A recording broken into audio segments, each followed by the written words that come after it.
নমস্কার, নৈহাটি বোম্যানি নিডের পক্ষ থেকে আজকে আমরা বেরিয়েছিলাম তারার সন্ধানে।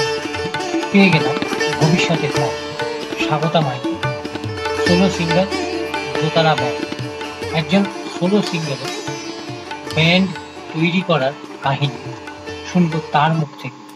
কোনো বাবা মাই চাইবে না তার ছেলে মেয়ে কষ্ট করে উঠুক, কিন্তু কিছু কিছু ক্ষেত্রে দরকার থাকে। এখন আরো বেশি করে আমি মনে করি দরকার, কারণ যেভাবে এগোচ্ছে মেয়েদের লাইফ তো দিন দিন আরো কঠিন হয়ে যাচ্ছে। আমরা স্বাধীন হয়তো এখন একটু বেশি আগেকার যুগের থেকেও, কিন্তু স্ট্রাগল লাইফটা অনেকটা বেশি কঠিন। সেই দিক থেকে এটা বলবো যে ভালো করে বুঝে শুনে পা ফেলাটা উচিত। একদম। আচ্ছা, তুমি ধরো পড়াশোনা করছো, তুমি সেকেন্ড ইয়ার আর থার্ড ইয়ার? Second year. মানে কোন স্ট্রিম? কমার্স। কমার্স। তোমার পড়াশোনা নিয়ে এগোনোর ইচ্ছা না গান নিয়ে? গান নিয়ে। আচ্ছা, এবার তুমি তোমার কাছে আবার আসি স্বাগতা। তুমি আমাদের বলো যে আমাদের যে সেকেন্ড প্রজেক্ট আছে, সেকেন্ড প্রজেক্টটা হলো সেফ স্টেশন, নাম হচ্ছে সেফ স্যানিটেশন। সেফ স্যানিটেশন বলতে আমরা দেখেছি গ্রামে গঞ্জে একদম ইন্টিরিয়ারে, যেখানে গেলে দেখা যায় যে মহিলারা তাদের মান্থলি যে সময়টায় তাদের খুব স্যানিটেশনটা ভীষণ দরকার, সেই সময় তারা স্যানিটেশনটাকে তারা বালি বা ছাই দিয়ে এই স্যানিটেশনটাকে তারা ইয়ে করছে।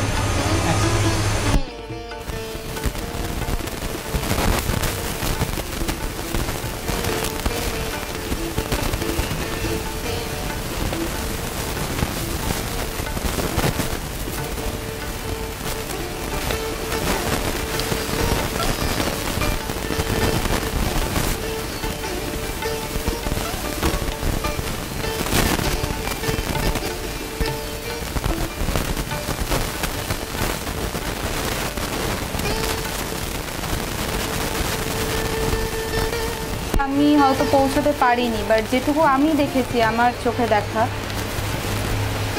শান্তিনিকেতনের খুব সাঁওতালি যে গ্রামটা, ওখানে গেছিলাম, ওদের সাথে কথাও হয়েছিল, মিউজিকের ব্যাপারেই গেছিলাম কিছু জানতে, কিছু শিখতে। ওখানকার অনেক লোকেরাই ভাত জিনিসটা কি সেটাও এখন বোঝে না হয়তো। ওই জাস্ট পুকুরে গেড়ি গুগলি যা হয় ওগুলো খেয়েই তারা এখনো দিন কাটায়, অথবা একদম একদম একদম ভিতর সাইড, আমি টাউনের দিকটা বলছি না, ভীষণ ভিতরের দিকে চলে গেছিলাম আমরা অনেকটা হাঁটতে হাঁটতে। তো সেখান থেকেই এরকমও দেখেছি যে তাদের মাংস খাওয়ার, মানুষ তো কেনা খেতে চাইবে, মাংস খাওয়ার জন্য শেয়ালের পিছনে পর্যন্ত ছুটতে দেখেছি, বাচ্চা শেয়াল, সেটাকেই মেরে। তো আমি জিজ্ঞাসা করেছিলাম, শুকুরমণি বলে একটা বাচ্চা ছোটো মেয়ের সাথে আলাপ হয়েছিল, তো আমি বললাম কী করছে ওরা? তো বলছে না দিদি মেয়েটাকে দেখবেন গামছা গায়ে দিয়ে, মানে জামা কাপড় পরবে সেরকম কোনো ব্যাপার নেই, বাচ্চা মেয়ে, একদম বাচ্চা মেয়ে। তো বলছে আমাদের এখানে মাংস কোথা থেকে আমরা পাবো, ওরা ওদের ভাষায় বলছে যে আমরা মাংসটা কোথা থেকে পাবো। তো সেই জন্য কিছু ছেলেরা ওই একটা শেয়াল, মানে কোনোভাবে শিয়ালটা তো বেরিয়ে এসে কোথা থেকে, ওই শিয়ালটার পেছনে 100টা ছেলে পুরো ছুটেছে। আর ওই ছোটাটা, হ্যাঁ, পুরো গ্রাম খাবে, পুরো গ্রাম খাবে, একটু একটু একটু করে হলেও ওইটুকু খাবে, শিয়ালের মাংস খাচ্ছে। এবং মানে সেটা আমি কিন্তু অবাক হয়ে গেছিলাম যে ওদের পেটে এতটা খিদে। বলছি দিদি আমরা কোনোদিন মাছ কি জানে না, মাংস কি সেটাও জানে না, ওই একটা শিয়াল কোথা থেকে হতে এসেছে ওইটার পেছনে ছুটছে। আর ওই ছোটাটা মানে আমার চোখে আজও ভাসে, হয়তো এখনও ভাসছে, আমি কথাটা বলছি এখনও ভাসছে।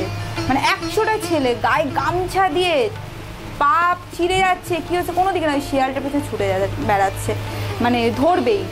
যেখানে শিয়ালের মাংস খেয়ে তারা তাদের মানে খিদে মেটাচ্ছে বা মাংস খাওয়ার ইচ্ছা থাকে, সেইখানে দাঁড়িয়ে মেয়েরা কি পড়তে পারে সেখানে আর এটা তো একটা মানে জাস্ট কমন আইডিয়া, তারা সেখানে কিভাবে আর কাটাতে পারে। তো আমার সেখান থেকে খুব ইচ্ছা, আমি যদি মনে করি যে না আমি সোশ্যাল ওয়ার্ক করার আমার খুবই ইচ্ছা, ঠিক আছে, ওই যে আবারও বলছি নিজের আগে পেটটা না বলে আমি তো লোকের পেটটা ভরাতে পারবো না। কথা আছে চ্যারিটি বিগিনস অ্যাট হোম, আগে নিজের একদম ঘর ইয়ে করতে হয় তারপরে। তো আমি সেই জন্য আগে আমার নিজের জন্য কিছুটা করে রেখে আমি তারপরে ওদের জন্য ভাবতে চাই। আর এটা আমার ছোটোবেলা থেকেই ইচ্ছা, এবং এই ইচ্ছাটার পেছনেও আমার মায়ের মা বাবার সাপোর্ট আছে, আর আমি করতে চাই, ওদের জন্য কিছু করতে চাই। আমার যখন দেখে আমি দুর্গাপুজোয় আমার সামর্থ্য অনুযায়ী কোনো ছেলে হয়তো খেতে পাচ্ছে না, আমার বন্ধুরা ভাই কেন দিচ্ছিস, ওরা ওরকমই বসে থাকলাম, ছাড় না, আমি আমার স্বার্থের জন্য, ওর পেট ভরলো কি না ভরলো আমার জানা দরকার নেই, আমার মনটা ভালো লাগছে ওকে দিয়ে, আমি নিজের স্বার্থপরতার জন্য আমি ওকে খাওয়াচ্ছি, সেই জন্য। তো ও 10 টাকা দিলাম ওকে, ও কী করলো না করলো, বা ওকে খাওয়াচ্ছি, ও খাবারটা ফেলে দিল না নিজে খেলো, আমি সেটা দেখি না, দিচ্ছি এটা আমি স্যাটিসফাইড একদম। আচ্ছা আচ্ছা, স্বাগতা, খুব ভালো লাগলো তোমার সাথে কথা বলে, এবং সাথী রেখা তোমার সাথে কথা বলে খুব ভালো লাগলো।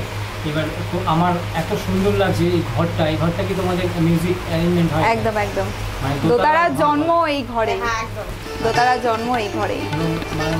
এত সুন্দর লাগছে ঘরটা, এত সুন্দরভাবে সাজিয়েছো তোমরা, আমার খুব ভালো লাগলো, তোমার সাথে কথা বলেও আমার খুব ভালো লাগলো। তোমরা দুজনে একটা গান দিয়ে যদি ইন্টারভিউটা শেষ করো তাহলে খুব ভালো হবে। একটা সুফি গান দিয়েই শেষ করছি, কাওয়ালি অঙ্গের গান, ভাটিয়ালি। দে দে দে পাল তুলে দে, মাঝি হেলা করিস না, পাল তুলে দে, মাঝি হেলা করিস না, ছেড়ে দে নৌকা, মাঝি যাব মদিনা, একবার তুলে দে নৌকা, মাঝি যাব মদিনা। দে দে পাল তুলে দে, মাঝি হেলা করিস না, পাল তুলে দে, মাঝি হেলা করিস না, ছেড়ে দে নৌকা, মাঝি যাব মদিনা, একবার তুলে দে নৌকা, মাঝি যাব মদিনা। দুনিয়ায় নবী এলো মা আমিনার ঘরে, হাসিলে হাজার মানি, কাঁদিলে মুক্তাজারে। ও দয়াল মুর্শিদ যার সখা, তার কিসের ভাবনা, মুর্শিদ যার সখা, তার কিসের ভাবনা, আমার হৃদয় মাঝে কাবা, নয়নে মদিনা, আমার হৃদয় মাঝে কাবা, নয়নে মদিনা। দে দে পাল তুলে দে, মাঝি হেলা করিস না, পাল তুলে দে, মাঝি হেলা করিস না, ছেড়ে দে নৌকা, মাঝি যাব মদিনা, একবার তুলে দে নৌকা, মাঝি যাব মদিনা, একবার ছেড়ে দে নৌকা, মাঝি যাব মদিনা। ভীষণ সুন্দর। আর একটা জিনিস জিজ্ঞেস করে শেষ করছি, গানের লেখাগুলো কে লেখে? এটা তো লালন ফকির সাহেবেরই গান, আমরা গাই ফোক গান, আর নিজস্ব দোতারায় কিছু ওন কম্পোজিশন হয়তো আগামী দিনে দর্শকরাও শুনবে। একটা গান অলরেডি রেডি হয়ে গেছে, যদি ওই গানটা একটু ওর কণ্ঠে একটু শোনো তাহলে খুব ভালো হয় আর কি। ওটা ওরই লেখা, ওরই সুর, অ্যারেঞ্জমেন্টটা আমাদের সবার। অ্যাকচুয়ালি ব্যাপারটা কিছুই শিব অঙ্গের গান, শিবকে এ করে গাওয়া, শিবের সঙ্গে যে ও খুব ভালো লেখে, শিবের সঙ্গে যেগুলো যায় গাঁজা মদ ওগুলো নিয়ে আর কি পুরো গানটা। তো জাস্ট দুটো লাইন। রং লেগেছে আকাশেতে,